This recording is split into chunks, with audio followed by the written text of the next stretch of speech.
Um, Good evening, Sir Eric, and I'm gonna code today, which is encapsulation, and my topic is about vehicle. So now I'm gonna start. So first, we have to import Java util scanner. Then we have to make our vehicle, our class, which is vehicle. Then variables na.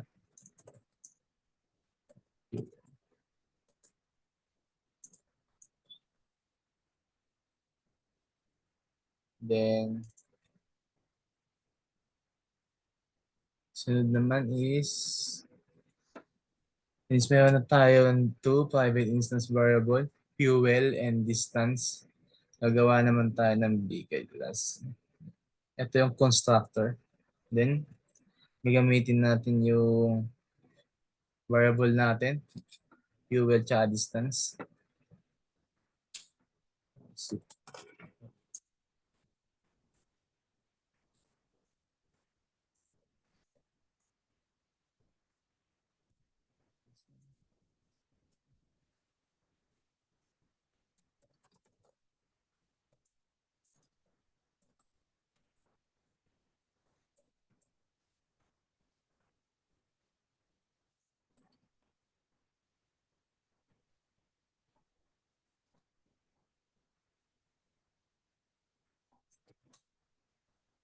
Tapos na natin siya. Then, yung eto is kinuha lang natin sa variable natin. Is yung constructor. So, para ma-provide yung vehicle ng object pag nagawa natin. Then, next na tayo.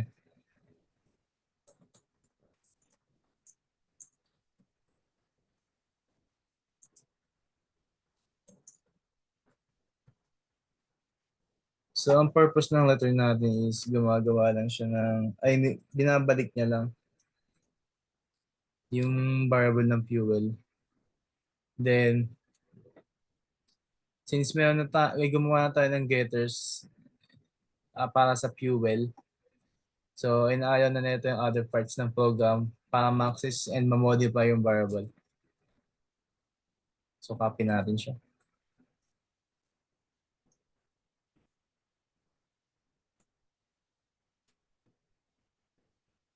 Copy natin. Dito naman is setters naman.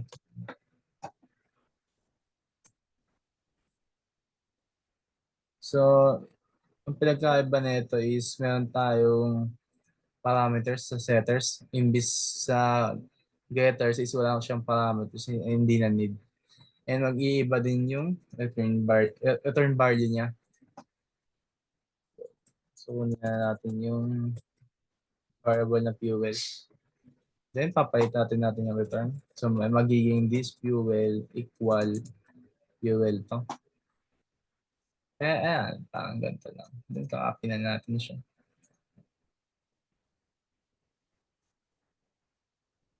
Copy natin. Gawa ulit tayo ng panibagong getters. So, get fuel. Ito naman is sa get distance naman.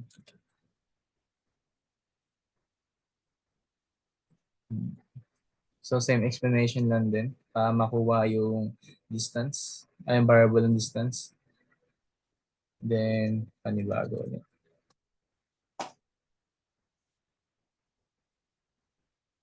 Mali pa. Tagero.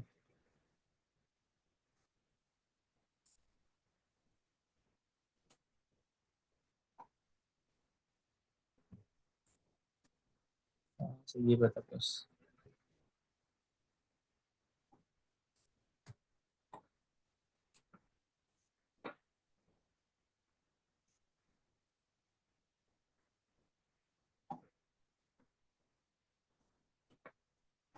Nag-error siya.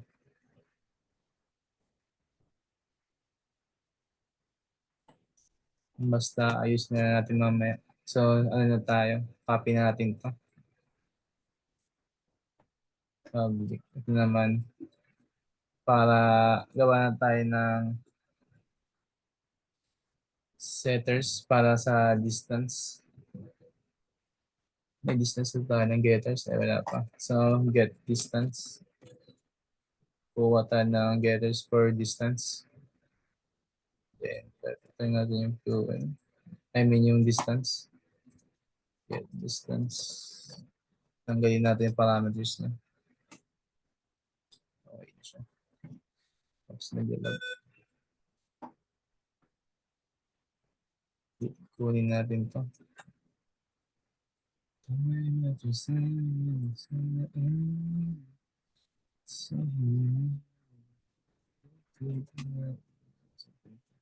Ito naman para sa setters ng distance.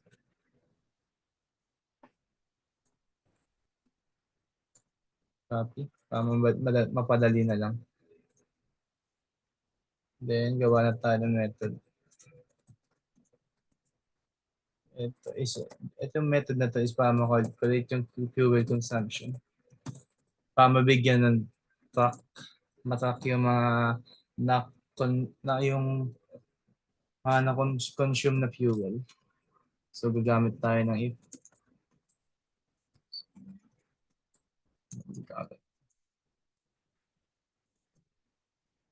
Then, return yung value. Then, return ulit ang value ng distance. Fuel and distance pala.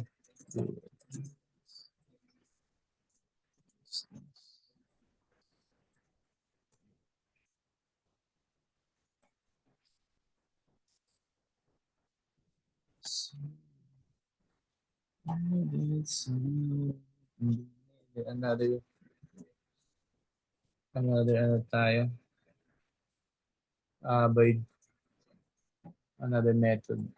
Para sa since meron na tayong fuel consumption, ang need naman natin is para sa mileage kung gaano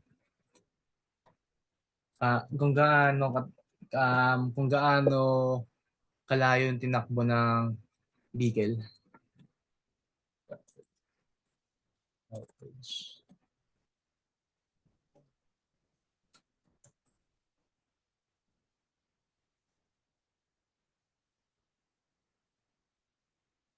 Dito naman is a distance.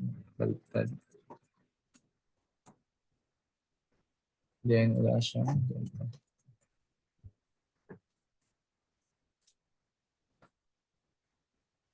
Then, gawa tayo ng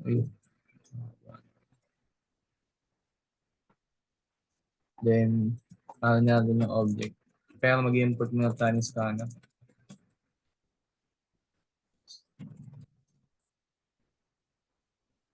Then, gawa tayo ng statement. Para sa calculate fuel consumption.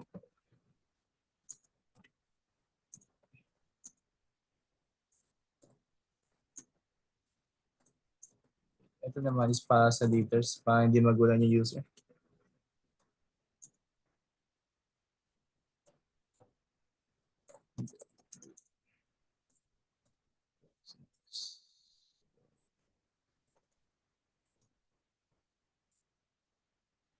Then, copy natin siya para sa distance traveled.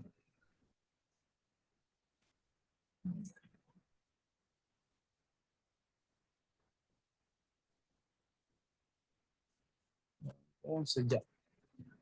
Kung sa NetBeans ba, nag-error to. Enter the distance traveled.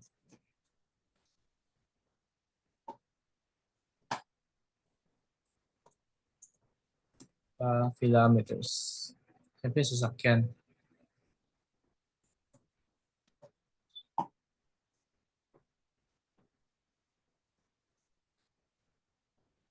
I guess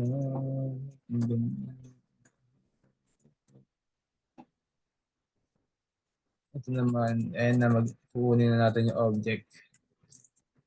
gawa tayo object new vehicle. Then parameters ng fuel, ay variable ng fuel and distance. Then gawa tayo ng statement.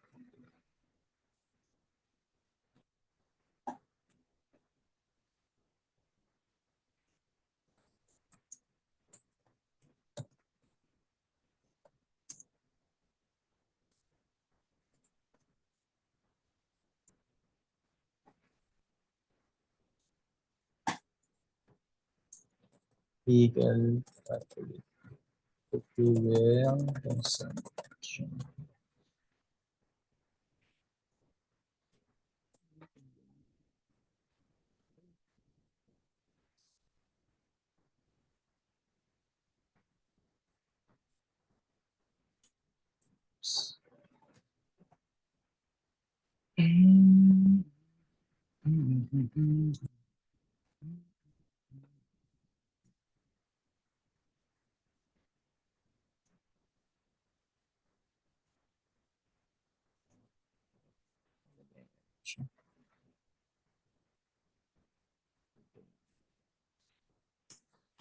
Then another statement, copy na lang din natin. Ito naman is para sa kilometer, mileage.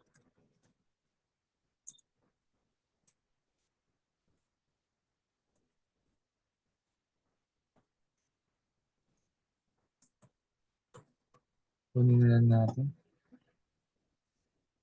Yan yung method. Ito naman is kinocall yung method.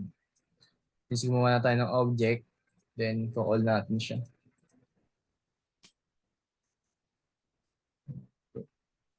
Yan, okay na dito. So, run na natin. So, kunwari, tatype natin yung under the fuel consumed in liters. So, enter tayo ng amount ng liters.